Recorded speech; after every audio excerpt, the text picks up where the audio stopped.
In the Campaign 2016 segment tonight, the first presidential debate. We are just 6 days away from that big event, and both campaigns are in their final sprints for preparation.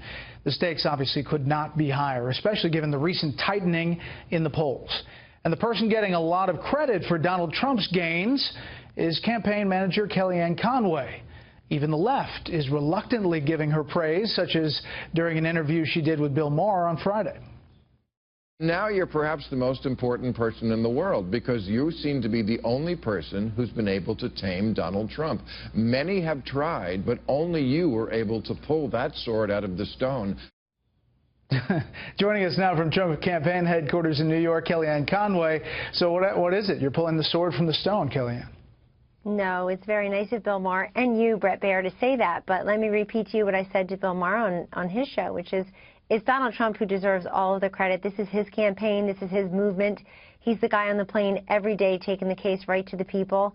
And I walk into Trump Tower every day, and I know that this man was very successful a long time before I arrived. And I think that good leaders just need people around them who provide an environment to let them be themselves. And I'm so glad that so much of America can certainly see the tough-minded, strong leader, future President Donald Trump, and I'm so glad so many of them can also see the very generous, very funny, very empathetic Donald Trump out there on the stump. You saw him with Jimmy Fallon, Dr. Oz earlier in the week. You see him giving very tough-minded, very tough policy prescriptions just this week in Florida, yesterday, North Carolina, today, Bret, on national security, saying immigration security is national security, laying out specific plans. So we're really happy that the response that we get from the electorate. Frankly, we're very happy with these tightening polls. My counterpart, Democratic campaign manager for Hillary Clinton, upped our chances of winning all the way to 40%, giving us some love yesterday.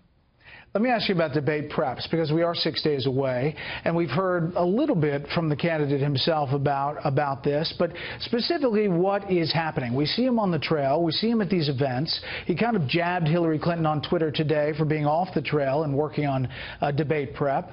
What is he doing specifically? He's doing many things. I mean, he prepares all of the time because he's a very brilliant businessman who's always taking in different pieces of information, weighing consequences and options. You saw him in the Commander-in-Chief Forum 2 weeks ago, Bret, where in all of the post-forum polling, he clearly won. According to NBC's own polling, other polls, independent polls, said that he won that forum. And why? Well, because I think that his answers are very concise and confident. He gave answers to all the questions Matt Lauer asked him. He got 16 questions or 13 questions or so. Hillary Clinton received 7 because her answers are so lengthy, so lawyerly.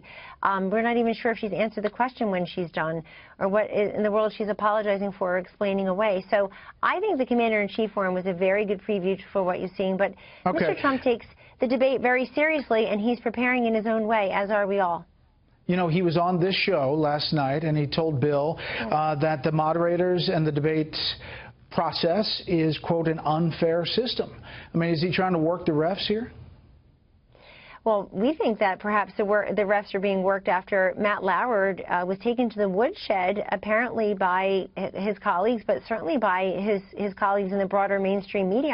I was shocked that they would blame Matt Lauer as if he's the one who set up a private email server in a closet, as if he's the one who said, I'm dead broke leaving the White House, and turned around and is worth $250 million somehow, not taking the company public, not hitting the Powerball, just having a foundation set up and being the Secretary of State and giving speaking speeches. So what we do, you know, he watches TV, we all do, and we see the way we're treated routinely by other journalists and other cable stations. We read the lower third, we read the chyrons. I mean, you had CNN yesterday, somebody inserted the word racial based on his interview with Bill O'Reilly, where he never said the word. Let's just insert it there for ratings and good measure. So we certainly hope that he'll be treated fairly, and if the questions are fair and people and the voters are respected, Bret, with questions about issues that they tell pollsters, including Fox News' own pollsters, what they care about, what they expect from and deserve from these two candidates, and I think it'll be a great debate. Yeah, hopefully a lot of policy. We'll see. The Washington Post has a story in which it says, quote, Donald Trump spent more than $250,000 from his charitable foundation to settle lawsuits that involved the billionaire's for-profit businesses, according to interviews and a review of legal documents. It goes on from tax records to detail exactly what those payments were. What is the reaction to this story and the specific allegation that this may have been illegal? Right. So in the second paragraph of that story, Brett, you'll notice that the journalist does say may have, and later on says the IRS or the authorities may look into it.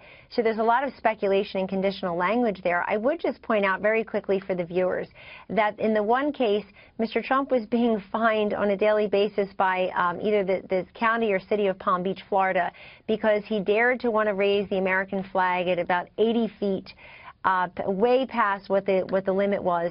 So he was penalized for that, and the city settled and said, gee, if you just write a check for $100,000 to a veterans charity, which got that money from the foundation, then the lawsuit will go away. So let's make very clear to the viewers, a veterans charity received $100,000 because of that, and I'm sure that they benefited from it.